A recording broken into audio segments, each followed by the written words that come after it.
All right, Andor season 2 for Disney Star Wars. It's their next season of Andor. This season they're doing some crazy releases. They're doing 3 episodes a week, so it's gonna be like whatever amount of years or whatever they said between each 3 episodes or something. So they're skipping all the way till Rogue One, I think. I am just gonna go through this pretty quickly and just cover some of the big plot points of these. Amongst all 3 of these episodes. They're pretty long each episodes, but really they felt longer than the 3 long episodes that they actually were. They felt longer than that. They actually felt longer than that. It felt like it was 4 or 5 hours just sitting there, just bored out of my mind.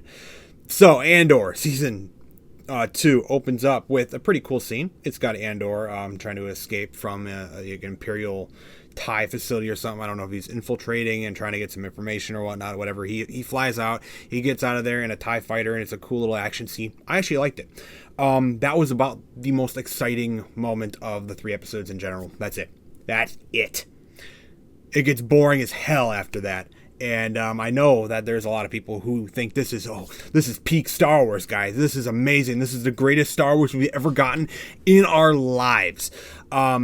I'm sorry, it ain't for me. It ain't for me, and it feels exactly like it felt with some of the low points of season 1.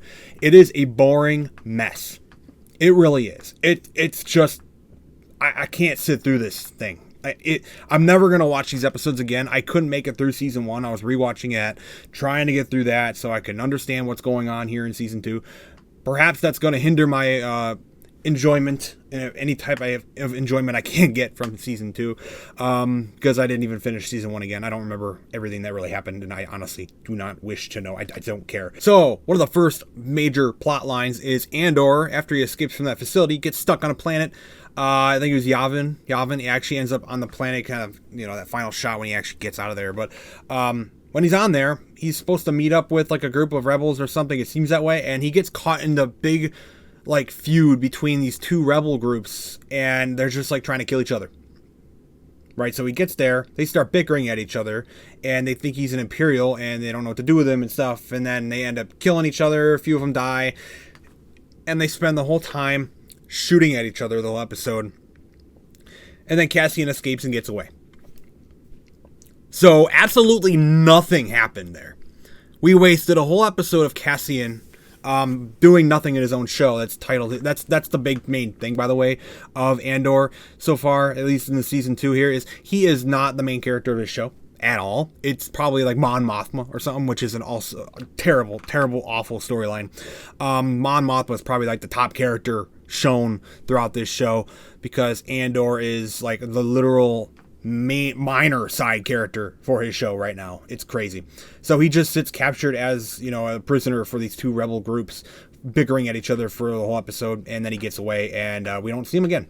So that's what happened for his beginning story there for Andor. It was bad. So as I'm not happy with Andor season 2 so far, the only highlight of Andor season 2 so far is Krennic. Director Krennic from Rogue One. He's finally back in this show, and amazing. Absolutely amazing scene. He's describing his whole plan to get this mining material from this planet, and he's willing to take it by force, all that type of stuff. He's going over his whole plans. It's all in terms of trying to get the Death Star plan and construction continuing forward. That we all know that's part of his big plan, as he had in Rogue One. So he had this whole group meeting of all these high level Imperials who are getting this top secret information. He's going over his plans, setting in motion this thing with Deidre and stuff, and that is the only interesting thing in these 3 episodes is the scene with Krennic, which is literally interwoven between this absolute garbage scenes with Andor and this bickering group of rebels. So that unfortunately we can't just get this one big scene with Krennic. We gotta cut it in between this absolute slop of just trash. So, but Krennic, great. Honestly, just watch the Krennic scene. It won't even make sense probably in general with the show. You're not going to get an actual cohesive story watching it, but it's cool to see Krennic back. And if you just want to see Krennic do some stuff, just talk for a little bit. Pretty cool. I liked it. All right, so let's talk about Mon Mothma. She's basically getting the same type of scenes and story that she got last season. And call me stupid. Maybe I am really fucking stupid. I don't know. I don't really care. I don't remember what the hell is going on with her exactly in the season 1. Kind of hard to follow for me. And it's the same way this season. It's just a whole episode of her doing her wedding for her daughter, and she's like, yapping about with all these other senators and stuff. And it's something to do with, I don't know, the rebellion and money and stuff, and it's the same old shit that she was dealing with. And she gets a lot of screen time, by the way, a lot of screen time for Mon Mothma. I don't understand this whole Mon Mothma story. Why she's so integral, like she's integral to the rebellion, but why are we getting her? Why is her story so much bigger in this show when it's called Andor? You got to stop naming these shows like a character's name if it's not going to be about them. Where the hell is Cassian? Oh, that's right. He's captured as a prisoner by 2 bickering rebel groups out in the forest somewhere. Meanwhile, all our other main characters are actually doing stuff while Cassian does nothing. Very strange. So we did have some cool stuff with Deidre, Imperial, ISB agent lady who from first season. We had some interesting stuff with her and Krennic, but then it just went on to her actually doing these weird scenes with Cyril, that one guy who was like trying to go after Cassian. He was that agent guy who took a liking to Deidre, and now I don't remember exactly what happened between them, but now they're like working together for something. I don't know if they're like together. I have no idea what the hell's going on. This is a really weird thing that was happening, but dude, I'm watching this. We have a pretty significantly big scene with Cyril, Deidre, and Cyril's mom coming in and just having dinner with him or something and just yapping away. And I'm like, can we get some more director Krennic or something? Because what are we watching? I don't know what I'm watching here. It's very weird. It's very, very weird. And again, it probably plays some plot to the story, in the future at some point. They'll do something with it. All these plots, obviously, they'll probably tie something to it. Okay, I'm not saying it won't, but holy shit, is it boring. And I feel nothing towards it. It's not interesting to me. I'm not engaged. I'm not engaged with this. It's weird. I don't want to see Cyril, this random dude, sit down with his mother, eat food all the time, just like last season. And why is Deidre even getting involved in all this stuff? I don't know. Now, as I said, the Mon Mothma stuff lasted way too long. We kept cutting to the Mon Mothma storyline way too much throughout these episodes. And, dude, it is bad. Like the whole wedding thing was weird. It's a whole wedding for her daughter. I don't know why it's relevant or important to Andor. Why is this story of Mon Mothma's daughter getting married to some kid important to the personal story of Cassian Andor? If you show it to me later, that would be great. I would love to see that. Tie it all together. Awesome. But right now, I do not see the correlation. Like, it is called Andor. And Andor's not in the Andor show, hardly. So, very weird. I don't really care about Mon Mothma's personal drama. I do not care. I do not care at all. Show me her building the rebellion. Maybe this is what that is. It's a weird version of it. I'd rather see it done in a different way, I guess. But I guess that's the way they're doing it in this show. Now we get to the end of the show where we are doing weird stuff in Star Wars. So, obviously the Empire is a absolutely awful, group of people. We all know that. They blow up planets. They kill millions and millions and trillions of people, right? They're terrible. It's run by the dark side itself. Emperor Palpatine. You can't get more bad than that. You don't need to show us anything more than them killing planets and blowing planets up. We know the Empire is the most evil in the galaxy. So I'm so glad that we just decided to go towards this really uncomfortable, ridiculous, unnecessary scene with an Imperial officer assaulting Bix. Bix is like the main character, that lady that was on Ferrix with Andor, Cassian Andor. She was helping around there. I don't think they're on. I don't remember if this is actually the same planet or not. I honestly do not remember. But they're like living out now on this like home or whatnot with a few others. And at the very end, she gets assaulted. And I'm not going to say the word. I don't know how YouTube works with that word.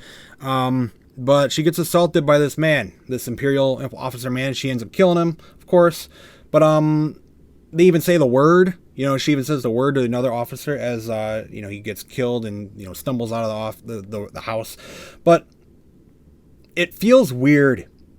Like, I understand the Empire. Like, people are going to say, oh, well, the Empire, they kill people. They've killed kids. They've killed a lot of people. They're the most evil in the galaxies, run by the dark side. Clearly, they do that. But as a viewer, when you're sitting and watching the show, this is so unbelievably uncomfortable to watch. Like, I don't want to watch this. This is supposed to be a Star Wars story. And I get it. You want to be all edgy and mature. You know, you're so cool and you got this dark, mature, whatever show in Star Wars because look, you know, we can make it, you know, as edgy and crazy as possible too. Look how awesome and cool we are. But I don't want to watch this in Star Wars. I really don't. I mean, you'll even have people dying and whatever in like kids shows. You know, you'll see some kids show about some adventure or superheroes or something, and you'll see people die. You know, people dying in shows and movies has become so like, it's not a good thing, obviously, but it's become so desensitized in terms of entertainment and what you're watching.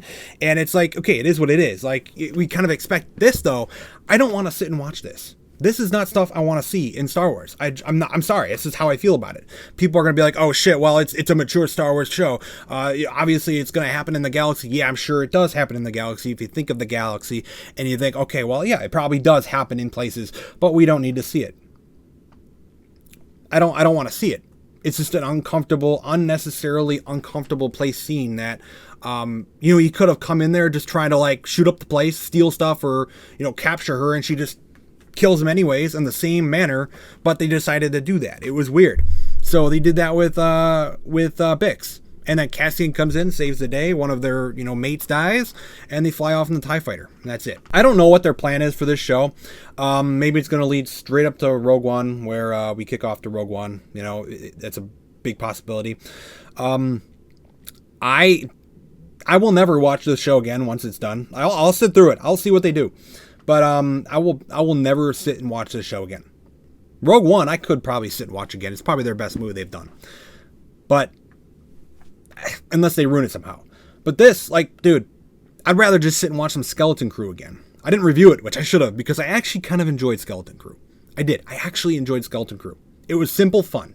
It wasn't anything too deep or too crazy. It was very simple fun.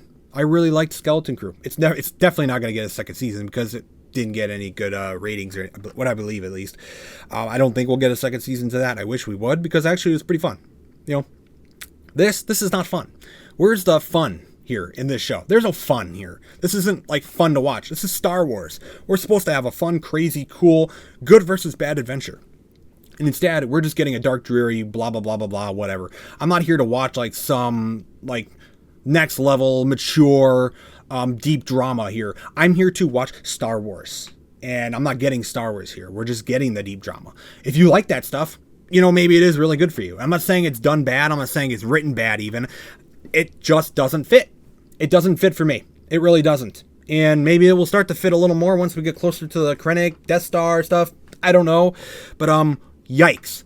Yeah, I actually don't think I have the most popular opinion of Andor. I think a lot of people are going to like Andor, and a lot of people do like Andor. I get that. I don't. I tried to watch season 1 again. I couldn't do it. And this is turning out to feel the same exact way. Like, I don't like it, man. Andor, Cassian Andor himself, too, is not a leading guy, man. He's not interesting enough. He's so boring. He's a boring guy. He works good in Rogue One. He's one of the main characters. He's kind of like part of the big group of rebels and stuff, you know, but he's not the main character.